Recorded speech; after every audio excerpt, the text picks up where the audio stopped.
एक ब्राह्मण के घर में एक मुगल दरबारी रहता था, ऊपर वाली मंजिल पे।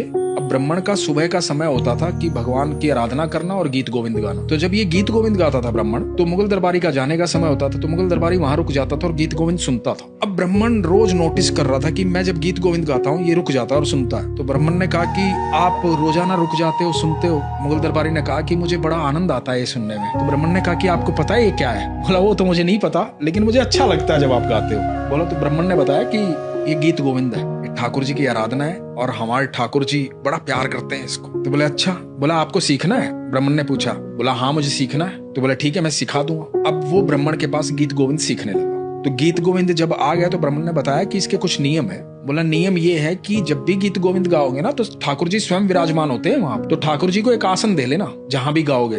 तो ऐसे ही मत कहीं भी गाना शुरू कर देना। तो उसने बोला मुगल दरबारी ने कि मेरे लिए तो ये संभव नहीं है, क्योंकि ये तो ऐसा गीत है मेरा गाने का हर समय मन करेगा, लेकिन मैं ज्यादातर घोड़े पर सवार रहता हूँ, मेरी तो ऐसी नौकरी है, मुझे इधर से उधर जाना पड़ता है। तो ब्राह्मण ने कहा कि कोई बात नहीं, तेरा भाव अच्छा है, तो जो घोड़े की जिन होती है ना आगे काठी पे, बोला उस पे एक आसन बिछा लेना और गीत गोविंद गाना। बोला हाँ ये ठीक रहेगा।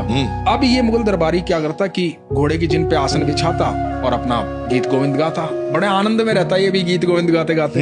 एक दिन हुआ क्या, अचानक से बुलावा आ गया दरबार से और इसको कहीं जाना पड़ा, आसन लेना भूल गया। अब रात का समय था, जंगल से होके गुजर रहा था, अकेला था, तो ये गीत गोविंद गुनगुनाने लगा और गाने लगा, धीरे धीरे भाव में आ गया, पूरे गीत गोविंद गाने लगा। अब जब गीत गोविंद गाने लगा तो इसको अपने पीछे घुंघरू की आवाज आई तेज तेज, तो ये थोड़ा घबरा गया। तो इसने आवाज थोड़ी कम की और घोड़े की स्पीड थोड़ी कम की, तो घुंघरू थोड़े से और मंद कम आवाज आने लगी। जैसे ये स्पीड बढ़ाए वैसे घुंघरू की आवाज की स्पीड बढ़ जाए। तो इसकी समझ में नहीं आया, थोड़ा घबरा गया, इसने घोड़े को रोक दिया और चुप हो गया। जैसे ये चुप हुआ घुंघरू की आवाज भी चुप हो गई। ये घोड़े से नीचे उतरा और इसने पीछे डरते डरते पीछे मुड़ के देखा, तो मोर मुकुटधारी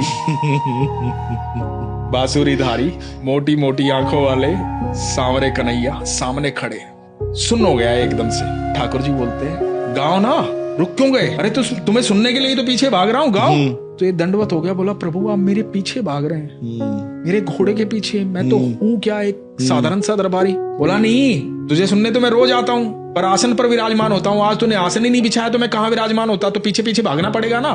तो इसकी आंखों में अश्रु बह रहे हैं, शरीर कांप रहा है, दंडवत प्रणाम कर रहा है और भगवान को कह रहा है मैं प्रभु गीत गोविंद सुनने के लिए मेरे पीछे पीछे दौड़े आ रहे हैं। और इसने रज के गीत गोविंद गाया और भगवान अंतर ध्यान हो गए। उसके बाद ये रास्ते से ही वापस गया दरबार में और इसने अपना इस्तीफा दिया। इस मुगल दरबारी का नाम था मीर माधव, बाद में नाम पड़ा मीर माधव, ठाकुर जी का अन्य भक्त।